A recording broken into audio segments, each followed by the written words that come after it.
What's up, everybody, and welcome. My name is Sid Kingsley. Today I'm going to talk to you about how to get pro quality audio when streaming on Facebook Live. Stick around.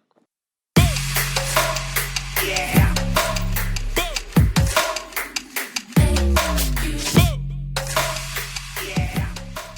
All right, so I'm a professional musician, and I know we're all living in a pretty crazy time right now with this whole COVID-19 thing going on, and there's a lot of musicians out there that are live streaming to supplement some income. The one thing I have noticed with people that are live streaming, the audio is garbage.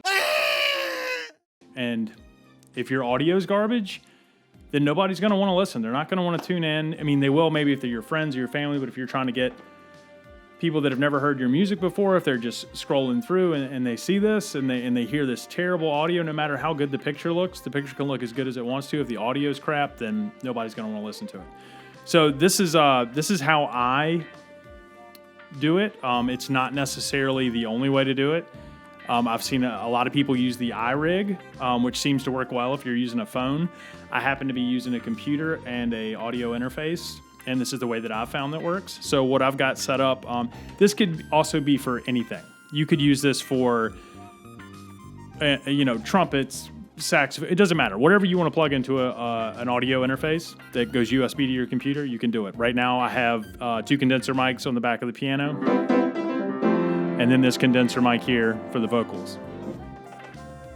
I'm using the Tascam 16x8, which gives me 8 XLR channels and 8 quarter-inch channels for instruments, whatever you want to do. You could use a Scarlett or something like that with only 1 input. It just, this just works for what I need. You can do whatever you want. So what I've got is, I've got as you can see here, I've got my Tascam 16x8, and I have my piano hooked into the second and third ports, and I have the vocal hooked into the first port.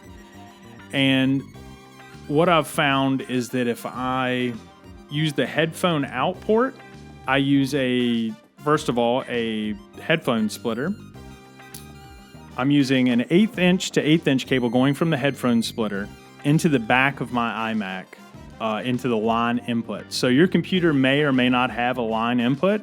If your computer does not have a line input, then you're going to have to get some sort of USB dongle or some sort of converter to make yourself a line input into your computer. Some people you can use the microphone port if you have one on your computer. And basically what this allows me to do is I use Logic.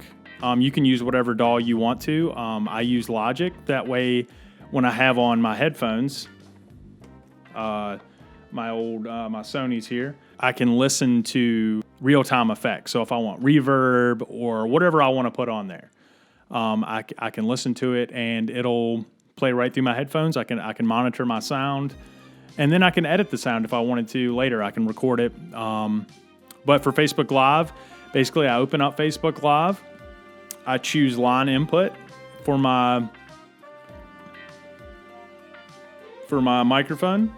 And I could use the 16x8, but then I wouldn't be able to monitor. I'm sure there's a better way to do this. This is just the way that I found to do it. And then I use the camera on the iMac, which I'm sure there's a way you can hook up your phone to that if you wanted to. Like I said, a lot of people use the iRig. That seems to work just great for them. I could probably do the same thing with that. Just hook it from the phones into the iRig, into the phone. But then I wouldn't be able to use Logic and get the real-time reverb that I wanted. So anyway, this is a nice, just quick video. I just wanted to show you guys what I'm using and how I'm getting great audio. So thanks for watching, and don't forget to like and subscribe, and I'll see you guys next time.